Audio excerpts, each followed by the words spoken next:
로마서 강의 오늘 16번째 시간입니다. 오늘은 로마서 8장 18절에서부터 30절까지를 본문으로 고난에서 영광으로 라는 제목으로 하나님의 말씀을 함께 나누겠습니다. 여러분, 시간이요 참 빨리 가는 것 같습니다. 벌써 어느덧 올해 딱 중간에 왔습니다. 여러분은 올 초에 계획했던 대로 성경을 잘 읽고 계십니까? 저는요 최근에 사무엘서와 열왕기서를 읽었고요, 또 역대기도 거의 다 읽었습니다. 자, 그런데요 이 세 편의 성경을 읽으면서 제가 생각한 게 있는데요, 그건 나란 일이든 아니면 한 개인의 일이든 맨날 좋은 일만 있을 순 없다라는 겁니다. 때로는 좋은 일이 생기기도 하고요, 반대로 나쁜 일이 생기기도 합니다. 자, 그리고 이건 오늘 저와 여러분의 삶에서도 마찬가지죠. 여러분은요 자기한테 좋은 일이 생기면 그걸 가장 먼저 누구한테 알려주고 싶나요? 저는 제 아내입니다. 그리고 자식들이죠. 왜냐하면 가족은 진심으로 함께 기뻐해 주는 사람들이니까요. 여러분도 그렇죠? 자, 그럼 반대로 자기한테 나쁜 일이 생기면 그걸 가장 먼저 누구한테 알려주고 싶나요? 이번에도 저는 제 아내입니다. 그리고 자식들이죠. 왜냐하면요 가족은 제 약한 모습을 감출 필요가 없는 사람들이니까요. 제가 힘들고 어려울 때 저와 함께하면서 제게 힘을 주는 사람들이니까요. 자, 부부는요 또 가족은요 좋은 일이 있을 때만 함께 기뻐해주고 나쁜 일이 있을 땐 서로 나몰라라 하는 그런 사이가 아닙니다. 좋은 일이든 나쁜 일이든 늘 함께 기뻐하고 또 함께 힘을 내주는 게 그게 부부이고 또 가족입니다. 살다 보면 힘들고 어려운 시간을 지나갈 때가 있죠. 시련을 겪을 때가 있어요. 근데 그럴 때도 가족은 누구 하나 튕겨쳐 나가지 않고 함께 하는 겁니다. 고난을 함께 견디고 이겨나가는 거예요. 그러면서 점점 건강한 가족이 되어가는 겁니다. 자, 그런데 여러분, 이거는요 하나님의 가족도 마찬가지입니다. 자, 지난주에 살펴본 로마서 말씀은요 성령이 우리를 하나님의 자녀로 증언하신다고 했습니다. 기억하시죠? 자, 그렇다면 믿음으로 우리는 이렇게 하나님의 아들, 딸이 된 겁니다. 하나님의 가족이 됐어요. 자, 이런 우리에게 성경이 이렇게 말씀합니다. 로마서 8장 17절, 지난주일의 마지막 본문을 보면요 9절이 자녀이면 또한 상속자 곧 하나님의 상속자요 그리스도와 함께 한 상속자니 우리가 그와 함께 영광을 받기 위하여 고난도 함께 받아야 할 것이니라 라고 합니다. 자, 자녀인 우리는 하나님의 상속자가 되어서 예수님과 함께 영광을 받기로 돼 있다라고 말씀합니다. 그러면서 동시에 고난도 함께 받아야 한다라고 말씀합니다. 이 고난을 하나님의 맏아들이신 예수 그리스도께서 먼저 받으셨습니다. 그리고 그분의 뒤를 이어서 아들과 딸인 우리 역시 함께 고난을 받아야 합니다. 자, 고난. 여러분, 고난 그 자체는요 분명 좋은 일이 아닙니다. 여러분에게요 지금 당장 고난을 받으라고 하면 그 말을 듣고 기분 좋을 사람이 누가 있겠습니까? 아무도 없어요. 솔직히 피할 수만 있다면 피하고 싶은 게 고난입니다. 하지만 여러분, 우리 그리스도인들에게요 고난은 피할 수 없는 숙명입니다. 성경은 예수님을 잘 믿는 사람에게, 그리고 또 하나님의 말씀을 잘 따르는 사람에게 분명 고난이 있다라고 말씀합니다. 그리고 성경에는요 이렇게 해서 고난을 당한 믿음의 사람들 이야기가 참 많습니다. 자, 근데 그 이야기가요 얼마든지 오늘 저와 여러분의 이야기가 될 수 있습니다. 고난은요 우리에게도 예외 없이 찾아옵니다. 자, 그렇다면 고난에 대해서 우리가 알아야 할 것은 과연 무엇일까요? 고난을 무사히 통과하고 그리고 약속된 영광을 받기 위해서 우리에게 필요한 것은 과연 무엇일까요? 고난에서 영광으로 가는 길에 서 있는 오늘 저와 여러분에게 주시는 교훈을 함께 알아보고자 합니다.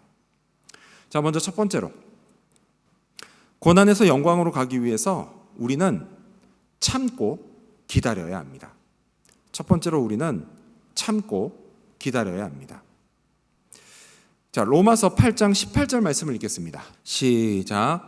생각하건대 현재 고난은 장차 우리에게 나타날 영광과 비교할 수 없도다. 아멘. 자, 이 말씀은요, 장차 우리에게 나타날 하나님의 영광이 현재의 고난을 감수하고도 남을 만큼 좋다, 이런 뜻입니다.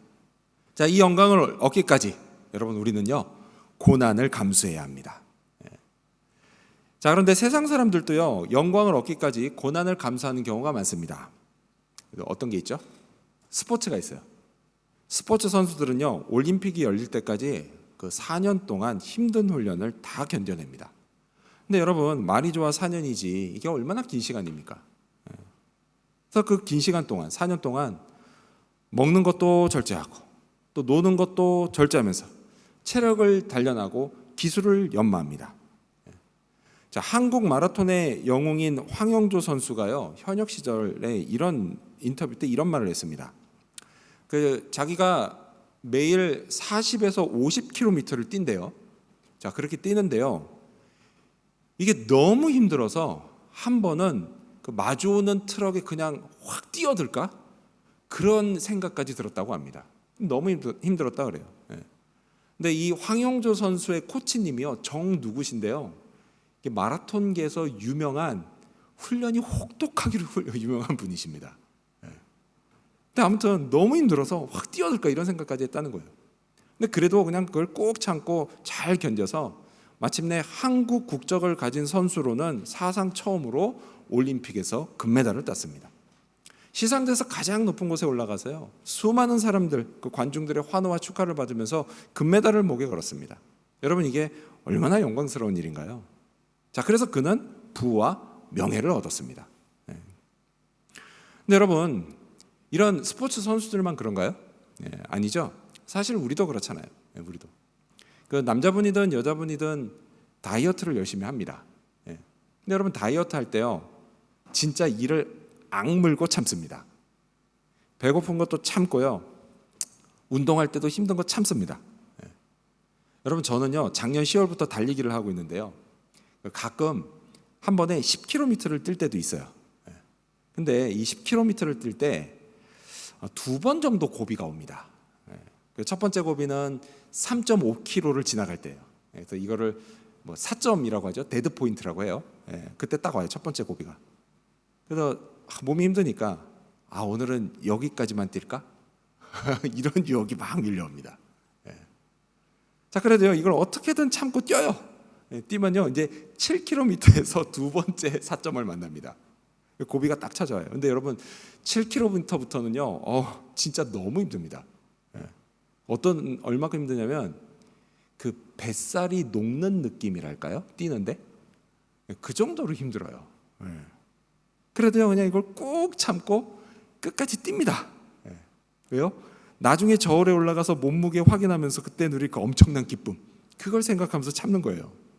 그리고 진짜 올라가는데 빠진 거 확인하면요 진짜 기쁩니다. 진짜 기뻐요. 자, 이것도 기쁜데 하물며 온 우주에서 가장 밝게 빛나는 하나님의 영광, 그 하나님의 영광 중에 우뚝 선다? 여러분, 이거보다 더 좋은 일이 있을까요? 그 영광이 우리 그리스도인들에게 약속되어 있습니다. 그걸 생각할 때 오늘 이 땅에서 받는 고난은 충분히 받을 만한 가치가 있고 또 충분히 견딜 만한 그런 것이 됩니다. 여러분, 이 사실을 꼭 아시기를 바랍니다. 하지만 여러분, 이걸 안다고 해서 고난이 안 힘들어지냐? 그건 아닙니다. 여전히 고난은 힘들어요. 자, 그러다 보니까 사람들이 고난받는 걸 주저하게 됩니다. 성경은요 우리에게 분명 영광이 나타날 거다라고 이렇게 말씀을 합니다. 이렇게 말씀을 하지만 그 영광이 당장 눈에 보이는 게 아니라서 더더욱 고난받는 걸 주저하게 됩니다. 그렇잖아요.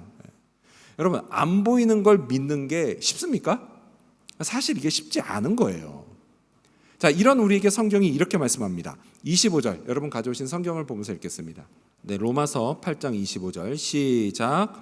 만일 우리가 보지 못하는 것을 바라면 참음으로 기다릴지니라. 아멘. 뭐라고요? 참으면서 기다려라 라고 말씀합니다. 그렇습니다, 여러분. 하나님의 영광이 내게 나타나는 걸 볼 때까지 여러분 힘들어도요 우리는 참으면서 잘 기다려야 합니다. 그러면 분명 나타날 겁니다. 믿으시기 바랍니다. 자, 그럼 언제까지 참고 기다려야 할까요? 우리 23절 스크린 보시면서 읽겠습니다. 시작. 그뿐 아니라 또한 우리 곧 성령의 처음 읽은 열매를 받은 우리까지도 속으로 탄식하여 양자될 것 곧 우리 몸의 속량을 기다리느니라. 아멘. 언제까지 기다려야 된다고요? 성경은요, 우리 몸이 속량을 받을 때까지 기다려야 한다라고 말씀합니다. 여러분, 이때가 언제냐? 바로 예수님이 이 땅에 다시 오시는 날입니다. 재림하시는 날이에요. 그날까지 우리는 참고 기다려야 합니다. 그러면 우리가 예수님을 처음 믿었을 때 받은 구원, 그 구원이 그날 완성됩니다. 자, 구원이 완성된다. 여러분, 이 말은요, 우리 몸이 부활한다, 이런 뜻이에요. 자, 이걸 구체적으로 말하면 이렇습니다. 자, 우리가 앞서 읽은 23절 말씀처럼요, 여러분, 우리는요, 예수님을 구원자로 믿는 순간 성령이 처음 익은 열매처럼 우리 마음에 들어옵니다. 우리가 처음 익은 열매처럼 성령을 마음에 받아요. 여러분, 이거는요, 우리의 영과 몸 중에 영이 구원을 받는다는 뜻입니다. 이렇게 구원은요, 영의 구원으로부터 시작이 돼요. 하지만 몸에는 여전히 뭐가 남아있어요? 죄성이 남아있어요. 그래서 이 죄성의 영향을 받아가지고 여러분, 우리가 여전히 죄를 짓고 있는 겁니다. 근데 그러다가 장차 예수님이 다시 오시면 우리는요, 몸까지 구원을 받습니다. 그게 구원이 완성된다는 뜻입니다. 따라서 여러분, 우리는요, 몸이 살아서 이 땅을 살아가는 한 예수님이 다시 오실 때까지 고난을 참으면서 기다려야 합니다. 통계적으로 보면요, 아무래도 예수님이 다시 오시기 전에 우리 몸이 먼저 죽을 확률이 높겠죠. 자, 그게 무슨 얘기냐? 그럼 우리는요, 죽는 날까지 계속 고난을 참으면서 기다려야 한다라는 겁니다. 여러분, 이건 어쩔 수 없는 일이에요. 여러분, 이것 역시요, 우리 그리스도인들에게 숙명과도 같습니다. 자, 그래서 이런 숙명 앞에 기분이 솔직히 좋지는 않거든요. 이런 숙명 앞에 우리가 탄식까지 하게 됩니다. 여러분, 고난을 참으면서 기다리는 거 쉽습니까? 결코 쉽지 않아요. 참 힘든 일이에요. 그러다 보니까 탄식도 해요. 뭐 어떤 게 있습니까? 이런 고난이? 뭐 이런 게 있을 거예요. 여러분, 우리는요, 내가 뭘 딱히 잘못하지 않았는데도 내가 그리스도인이기 때문에 참아야 할 일들이 있습니다. 또 나를 누가 억울하게 만들거든요. 나를 억울하게 만드는 사람, 그 사람이 나하고 같은 그리스도인이라면요, 차라리 내가 그냥 참고 견디는 게 더 나을 때도 있습니다. 근데 그 상대방이 불신자? 불신자일 때도 그래요. 내가 그리스도인이기 때문에 그냥 참아야 될 때가 있어요. 그리고 또 이런 것도 있을 거예요. 고난에 세상 사람들이 다 하는 거 있습니다. 그게 뭐든. 근데 여러분, 우리는요, 내가 그리스도인이라서 하지 말아야 할 것들이 있어요. 세상 사람들 다 해도. 이런 유혹을 참고 견디는 거 참 힘든 일이죠. 자, 이런 식으로 우리는요, 하나님의 이름을 더럽히지 않기 위해서 참고 견뎌야 할 고난들이 많습니다. 그래서 이게 힘들어서요, 어느 때는 탄식이 나올 때도 있어요. 속된 말로 답답해서 미칠 것 같을 때도 있습니다. 하지만 여러분, 이런 우리에게 위로가 되는 사실이 있습니다. 그거는요, 하나님이 우리의 이런 사정을 너무 잘 아신다라는 사실이에요. 그래서 불쌍히 여기시고 은혜를 베푸신다는 사실이에요.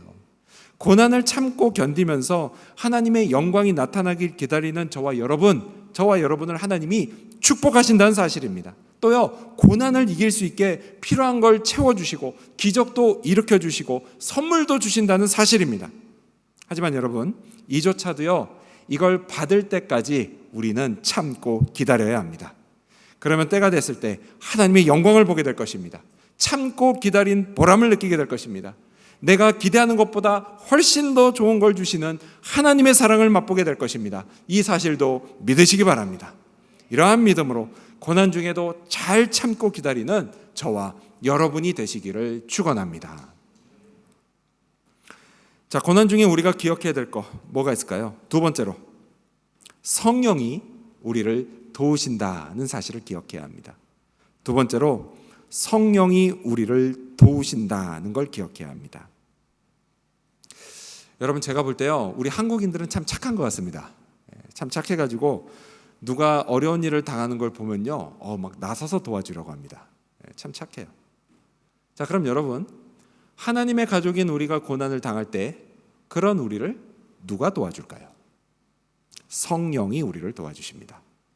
우리 26절, 여러분 성경 보시면서 읽겠습니다. 26절 시작. 이와 같이 성령도 우리의 연약함을 도우시나니 우리는 마땅히 기도할 바를 알지 못하나 오직 성령이 말할 수 없는 탄식으로 우리를 위하여 친히 간구하시느니라. 아멘. 그렇습니다, 여러분. 이 말씀대로요, 성령이 우리를 도우십니다. 근데 특히 우리의 기도에 관해서 우리를 도우십니다. 여러분, 우리는요, 고난을 당할 때 기도해야 한다는 거 압니다. 그렇죠? 기도가 하나님을 만나서 평안과 능력과 지혜와 도우심을 받는 중요한 통로라는 거 우리는 압니다. 교회를 좀 다니신 분들 다 알아요. 다 아는데 문제가 뭐예요? 정작 기도하지는 않는다는 겁니다.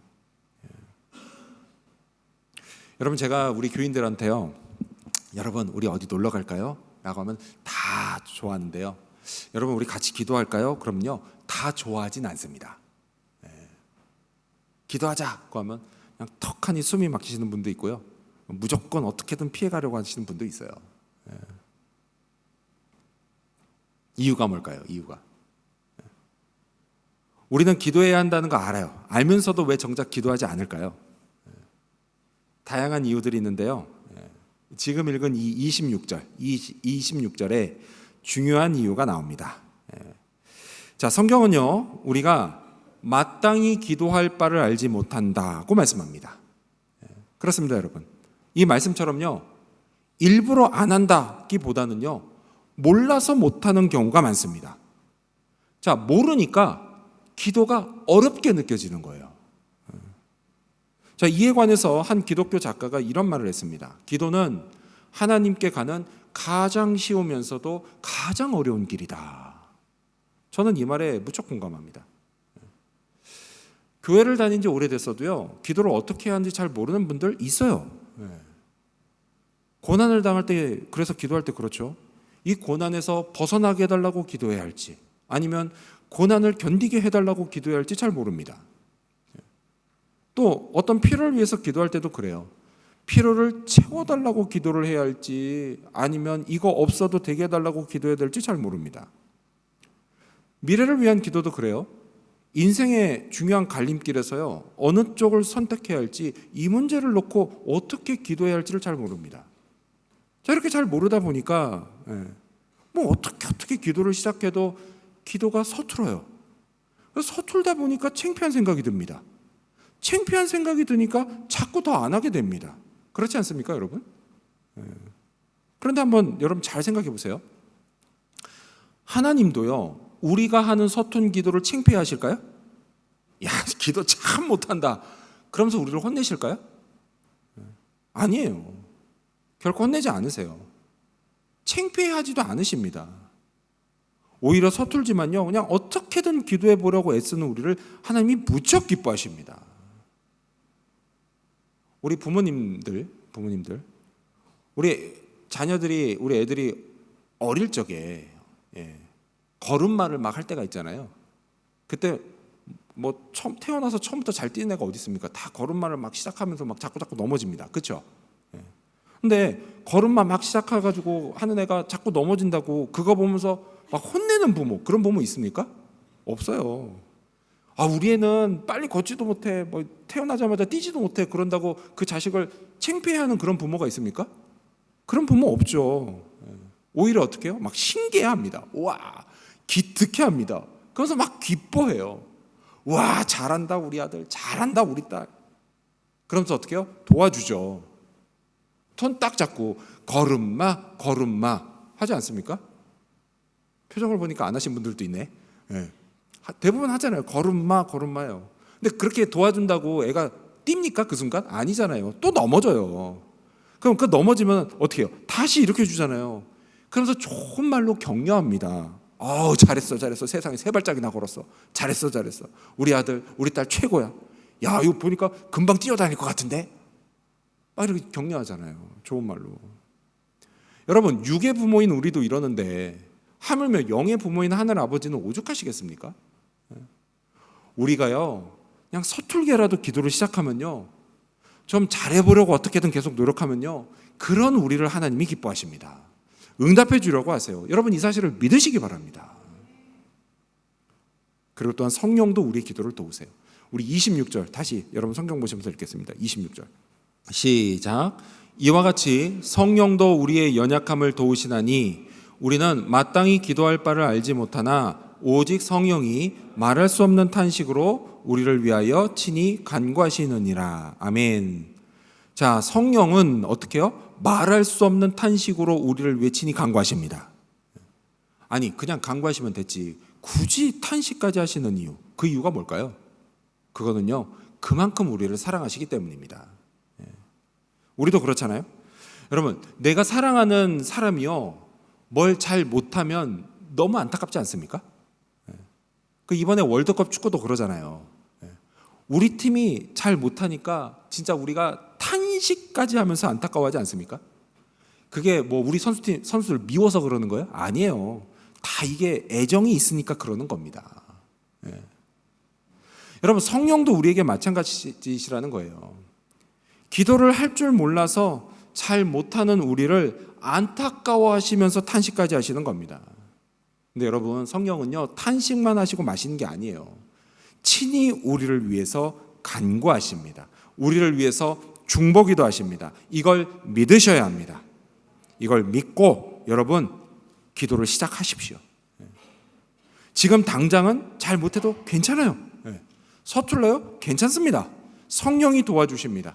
여러분의 기도에 부족한 거는요, 성령이 다 메꿔주십니다. 그리고 점점 더 기도를 잘할 수 있게 해주십니다. 믿으시기 바랍니다. 따라서 여러분, 나도 기도를 좀 잘하고 싶다 이렇게 생각하시는 분은요, 일단 무엇보다 먼저 기도를 시작하십시오. 여러분, 아무리 생각이 좋고 계획이 완벽해도요, 시작하지 않으면 아무 소용 없습니다. 옛말에도 그런 말 있잖아요. 시작이 곧 뭐라고요? 반이다 라는 말이 있어요. 일단 시작이 중요합니다. 기도를 시작하십시오. 그런 다음에는 그냥 꾸준히 하려고 애쓰십시오. 그러면 성령의 도우심을 경험하게 될 것입니다. 기도가 응답되는 것도 경험하게 될 것입니다.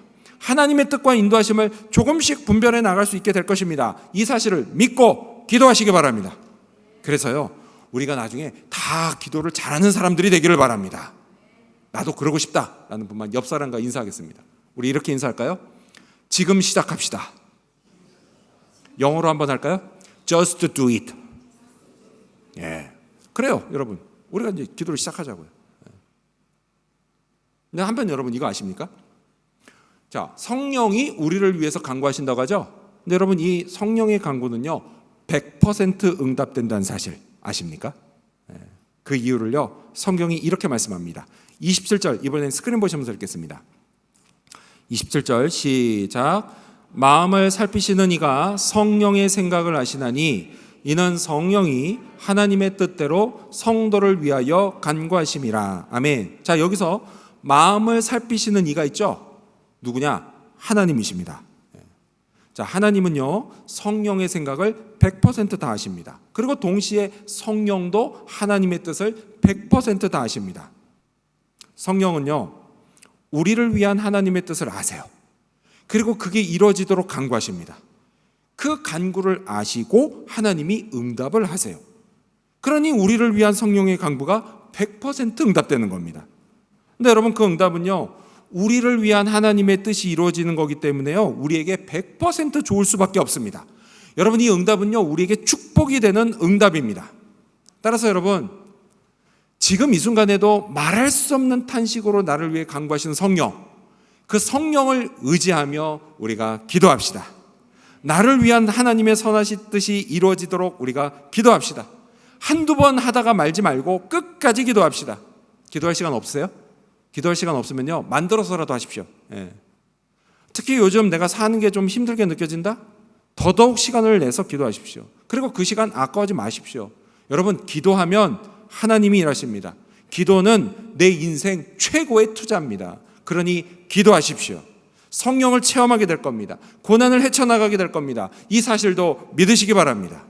이러한 믿음으로 기도하며 영적으로 계속 성장해가는 저와 여러분이 되시기를 축원합니다.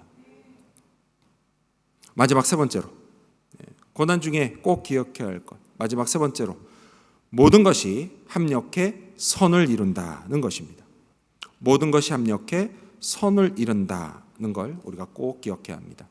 28절 여러분 성경 보시면서 읽겠습니다. 자, 28절 시작. 우리가 알거니와 하나님을 사랑하는 자 곧 그의 뜻대로 부르심을 입은 자들에게는 모든 것이 합력하여 선을 이루느니라. 아멘. 그렇습니다. 우리가 살면서 겪는 모든 것, 그러니까 모든 일들이 다 합력해 선, 곧 좋은 걸 이룹니다. 자, 그렇다면 여러분, 이 모든 것에 좋은 일들만 있을까요? 그렇지가 않아요. 사람이 살면서 어떻게 맨날 좋은 일만 있을 수 있습니까? 당연히 나쁜 일도 있죠. 자, 그렇기 때문에 좋은 일들은 물론이고 나쁜 일들까지 다 합쳐져 결국 선, 좋은 것을 이룬다는 겁니다. 그랬더니 이 말씀을 듣고 누가 이렇게 생각할 수 있죠? 아니, 어떻게 나쁜 일이 선을 이룰 수 있지? 그렇죠. 얼핏 생각하면 이룰 수 없을 것 같습니다. 그렇죠? 나쁜 일인데. 하지만 여러분, 그렇지가 않아요. 여러분, 하나님은요 얼마든지 이루실 수 있습니다. 그리고 그걸 아주 분명히 보여준 확실한 증거가 있어요. 뭐냐? 바로 십자가입니다. 오늘날이야 이 십자가가 목걸이나 귀걸이에 쓰이는 예쁜 장식이죠. 그렇긴 하지만요 2000년 전에 십자가는 저주의 상징이었습니다. 십자가에 달려 죽은 예수님은요 저주를 받아 죽은 겁니다. 여러분, 저주받는 것처럼 사람에게 나쁜 일이 또 있을까요? 우리도 그렇잖아요. 여러분 생각해 보세요. 누가 만약에 나를 축복하면 축복합니다. 기분 좋죠. 하지만 반대로 저주합니다 이러면 내 앞에서 기분 나쁘지 않을 사람이 누가 있겠습니까? 멱살 잡고 싸울 수도 있어요. 싸우란 얘기가 아니고 그만큼 기분이 나쁘다 이 얘기예요. 저주를 받는다는 건. 십자가가 그랬어요. 십자가가 나쁜 일이었습니다. 하지만 이 나쁜 일을 통해서 저와 여러분을 비롯해 세상 모든 사람이 구원을 받았습니다. 누가 그렇게 하셨어요? 하나님이 그렇게 하셨습니다. 하나님이요 모든 인간을 죄에서 구원하시려고 계획을 세우셨는데 그 좋은 계획을 이 나쁜 일을 통해서 이루셨습니다. 이처럼 모든 것을 합력해 선을 이루시는 하나님의 능력, 여러분 그 능력은요 십자가에서뿐만이 아니라 오늘 우리의 삶에서도 나타납니다. 그리스도인이라고 해서요 항상 좋은 일만 있나요? 아니죠. 나쁜 일도 있죠. 여러분, 우리한테도요 사건 사고가 생깁니다. 공부나 일이 잘 안 될 때도 있어요. 또 갑자기 진로가 막히기도 합니다. 제가 아는 어떤 분은 영주권 받으려고요 수년 동안 열심히 준비했습니다. 비싼 돈 내서 여기서 대학도 다니고요 준비했어요. 근데 어느 날 갑자기 그분이 하려고 했던 그 일이 영주권 직업군에서 빠져버리는 일이 생겼습니다. 그분에겐 진짜 나쁜 일이죠. 들어간 시간과 돈이 얼만데. 근데 이런 일 말고도요 또 어떤 일이 우리에게 나쁜 일이에요? 때로는요 누가 내 마음을 확 핥히는 그런 나쁜 일도 있습니다. 근데 그 사람이요 평소 나하고 친했던 사람이에요. 그러면요 그거 진짜 나한테 나쁜 일입니다. 내가 지구를 떠나지 않는 한, 여러분 뭐 다른 데 간다고 소용없어요. 요즘은 SNS로 다 묶여 있습니다. 이번에 제가 그 포스터를 제 카톡에 프로필 사진으로 딱 올렸더니 한국에 예전에 있던 교회 형제 자매들이 연락이 오는 거예요. 한국에 이철규 형제랑 개척한 줄 알았대요. 깜짝 놀랐어요. 저도. 다 보고 있는 거예요. 다 실시간으로. 좋아요를 누르는데 이전에 한국에 10년 전에까지 섬겼던 그 교회 교인분들이 좋아요를 누르시고 심지어는 15년 전에 섬겼던 교회 교인분이 나한테 좋아요를 누르시더라고요. 아, 이거 다 묶여 있구나. 충분히 오해할 수 있겠구나 싶었죠. 여러분, 내가 지구를 떠나지 않는 한 앞으로도 그 사람 얼굴 계속 봐야 합니다. 당연히 마음이 편하지 않죠. 이런 나쁜 일이 생기면. 그래서 이런 일이 생기면요 우리 너무 힘들어요. 몸과 마음이 힘들고요 심지어 영혼까지 힘들어집니다. 야, 이러다 결국 다 잘못되는 거 아니야? 이런 생각하면서 걱정이 앞서요. 하지만 여러분 안심하십시오. 우리가 믿는 하나님은요, 이런 나쁜 일들까지 다 합쳐 결국 선을 이루시는 분입니다. 좋은 결과를 만드시는 분이에요. 이걸 반드시 믿어야 합니다. 믿으면서 너무 낙심하지 말기를 바랍니다. 용기를 내시기를 바랍니다. 지금 여러분이 겪고 있는 고난은요, 하나님이 여러분을 위해 만드시는 좋은 결과를 위한 과정일 뿐이에요. 이걸 믿으시기 바랍니다. 그런데 여러분, 여기서요 중요한 게 있습니다. 중요한 거 뭐냐? 하나님이 내 모든 걸 합력해 선을 이루시는 경험, 여러분 이 경험은요 아무나 할 수 있는 게 아니다라는 겁니다. 이게 중요해요. 자, 그럼 누가 할 수 있을까요? 우리 28절을 이번에 스크린 보시면서 함께 읽겠습니다. 다시 읽을게요. 시작. 우리가 알거니와 하나님을 사랑하는 자 곧 그의 뜻대로 부르심을 입은 자들에게는 모든 것이 합력하여 선을 이루느니라. 아멘. 누구예요? 바로 하나님을 사랑하는 자예요. 하나님을 사랑하는 자. 네, 여러분 여기서 꼭 기억하고 알아두셔야 될 게 있습니다. 뭐냐? 그건 하나님을 사랑하는데 다른 것만큼 하나님을 사랑하는 자가 아니다라는 거예요. 그 무엇보다 하나님을 사랑하는 자라는 겁니다. 여러분, 하나님은요, 하나님이 우리 사랑의 제1순위가 되기를 원하십니다. 돈도 아니고요, 재산도 아니고요, 인기와 명예, 권력도 아니고요, 좋은 학벌이나 직업도 아니고요, 심지어 내 아내나 남편도 아니고 토끼 같은 내 자식들도 아니고요, 오직 하나님이에요. 오직 하나님이 우리 사랑의 제1순위가 되기를 원하세요. 여러분은 그 무엇보다 하나님을 사랑하십니까? 꼭 그렇기를 바랍니다. 그럼 여러분, 우리가 하나님을 사랑하는 거, 우리가 하나님 사랑하는지 안 사랑하는지 어떻게 알 수 있을까요? 그거는요, 우리가 하나님의 뜻에 내 뜻을 얼마나 자발적으로 맞추냐, 이걸 통해서 알 수가 있습니다. 여러분 그렇잖아요. 사랑에 빠지면요, 누가 시키지 않아도 사랑하는 이의 뜻에 내 뜻을 맞춥니다. 그 결국 다 결혼까지 하셨잖아요. 네. 시키지 않아도 내가 알아서 맞춰요. 사랑하는 사람한테. 네. 여러분 하나님하고 우리 사이도 마찬가지예요. 하나님의 뜻에 자발적으로 순종하는 사람이 하나님 사랑하는 사람입니다. 참 감사하게도요, 우리 교회 많은 교인들이 하나님을 이렇게 사랑합니다. 그리고 그 사랑을 하나님이 아세요. 그래서요, 이민 생활을 하면서 겪는 다양한 어려움들, 그 어려움들 속에서요, 모든 것이 합력해 좋은 것을 이루는 기적을 체험하게 하십니다. 여러분 저는요, 한 명이라도 더 많은 분이 이런 기적을 체험하면서 살기를 바랍니다. 그리고 계속 체험하면서 살기를 바랍니다. 하나님은요, 사랑하는 우리가 고난 중에도 내일을 향한 걸음을 멈추지 않게 하십니다. 성경이 이렇게 말씀하세요. 30절을 보면 또 미리 정하신 그들을 또한 부르신 그들을 또한 의롭다 하시고 의롭다 하신 그들을 또한 영화롭게 하셨느니라. 아멘. 하나님이 우리를 부르셔서 예수님을 믿게 하셨습니다. 칭의를 받게 하셨어요. 하나님의 가족이라고 하는 영광스러운 신분을 얻게 하셨습니다. 그리고요, 예수님이 다시 오시는 그날 우리는 부활하게 될 것입니다. 찬란히 빛나는 영광의 자리에 서게 될 것입니다. 여러분 이 모든 과정은 결코 우리 힘으로 되지 않습니다. 전부 다 하나님의 힘으로 됩니다. 우리가 받은 구원, 그 구원이 하나님의 힘으로 이루어진 것처럼 현재의 고난에서 미래의 영광에 이르는 우리 인생의 모든 과정도 다 하나님의 힘으로 이루어집니다. 이 사실을 믿으시기 바랍니다. 따라서 우리에게 필요한 건 믿음입니다. 모든 것을 합력해 선을 이루시는 하나님을 믿는 겁니다. 또 내 연약함을 아시고 내 기도를 도우시는 성령을 믿는 겁니다. 또 참고 기다리는 자를 축복하시는 하나님을 믿는 겁니다. 그렇습니다. 여러분 믿음이 모든 것을 이깁니다. 고난도 이깁니다. 내일의 문을 여는 열쇠가 믿음입니다. 그리고 문을 열고 앞으로 나아가게 하는 힘도 믿음입니다. 끊어지지 않는 하나님의 사랑을 맛보게 하는 것도 믿음입니다. 여러분 이 사실을 믿으시기 바랍니다. 이러한 믿음으로 이번 한 주간에도 믿음의 사람이 돼서 기도하고 주님이 기뻐하시는 사람으로 한 걸음씩 더 나아가는 저와 여러분, 그리고 우리 이음지구촌교회 모든 성도님들이 되시기를 주님의 이름으로 축원합니다. 기도하겠습니다.